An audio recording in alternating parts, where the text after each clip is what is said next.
Hello, this is Chris from bloggingthesingularity.com and hpluscafe.com. Welcome to my first newscast. I'm going to be going over some of the latest news in emerging technologies. I'm going to start out with this first article I found, possible situation 50 years from now, 1 million sensor devices per UK resident by 2057. A person's entire life from birth to death could be one day recorded by a network of intelligent sensors. By 2057, there could be at least 1 million devices for every UK resident. Predicted advances in storage and cameras coupled with decreasing costs would allow this explosion. As we know, that is, Kurzweil's laws of accelerating returns at work right there. Storage gets more, the sensors decrease in cost, and allows more and more expansion. The problem is there's ethical dilemmas. Okay, this guy mentions maybe the first time you know you're pregnant is when a targeted piece of advertising comes through on your computer screen offering you some baby clothes because somehow the smart toilet or some other aspect of your environment leaked that information. So who knows what they're going to be collecting about us, keeping about us, profiling us in the future as sensors become more and more common. For more information, of course, visit bloggingthesingularity.com and click through to the original article on that subject. Also, recently, IBM has come up with a new amazing MRI technique. Visit Blogging the Singularity. There's a video on that. Okay, designer babies. Yes, apparently they are here. I'll give you a little preview of this article. The Herald and other major outlets are reporting that Britain's first genetically selected baby has been born. This sensational claim is misleading since the practice of genetically screening embryos, as was done in this case, has been commonplace for over a decade now. Such screening, called PGD, is almost exclusively used to look for debilitating characteristics in the embryo, such as cystic fibrosis. What is unique about this particular baby is that the embryo was screened not for a true debilitating disease, but rather for a gene that could potentially be harmful later in the child's life. The gene, called BRCA1, increases the risk of breast cancer in females by as much as 7 times. So they're not looking for just birth defects, they're looking for anything that could happen in the future, how you could develop. Eventually this could be used to screen genetic markers for personality disorders that might develop later on in life. Who knows? Obviously, for more information, visit bloggingsingularity.com. Look up the original article. Next up, we've got 3D TV.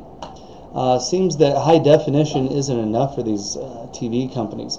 According to industry estimates, there are already some 2 million television sets in homes that are ready to show 3D video. The only problem is that there aren't a lot of 3D broadcasts ready to roll.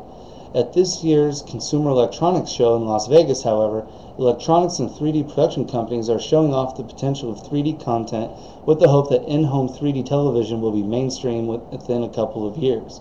So get ready to ditch that $1,500, $2,000, $3,000 plasma TV for 3D television. They're always trying to get you to fork it out, right? Well, that's the market technology. Hopefully the 3D stuff is fun to watch. We'll see what happens. Okay, in other news, Blogging the Singularity reached an important milestone. We've now got over 500 readers daily. Okay, those are people that subscribe to the feed and read it. So obviously a lot more people subscribe to it than read it every day. So we're really proud of that, and we just like to pat ourselves on the back. Also, we've had 86,000 unique visitors that generated 408,000 page views since last June. So I would just personally like to thank all my readers and watchers out there for making this a success. I really appreciate it. Keep reading, and I'll keep doing what I do. I really enjoy it. Okay, there's more videos that have been put up recently. Be sure to check them all out. Another interesting article I'm going to go over before I let you go. Amateurs are trying genetic engineering at home. The Apple computer was invented in a garage. Same with Google search engine. Now tinkers are working at home with the basic building blocks of life itself. Using homemade lab equipment and the wealth of scientific knowledge available online, these hobbyists are trying to create new life forms through genetic engineering, a field long dominated by PhDs toiling in university and corporate laboratories. So, for example, this 31-year-old computer programmer, Meredith L. Patterson, is trying to develop genetically altered yogurt bacteria that will glow green to signal the presence of melamine, the chemical that turned Chinese-made baby formula and pet food deadly. So think about it. This could be good. This could be bad. One of the good things about what I'm doing here with this video newscast and blogging Singularity is getting this information out to the public, letting people know that people are working on this stuff in their garage without any oversight. We might want to be careful about it. So if you're interested in learning more about ethics in emerging technologies, you can visit IEET.org. That is a organization. Let me pull up their website. Yeah. The Institute for Ethics in Emerging Technologies promotes the ethical use of technology to enhance human capabilities. Obviously, they are for enhancing human capabilities through technology.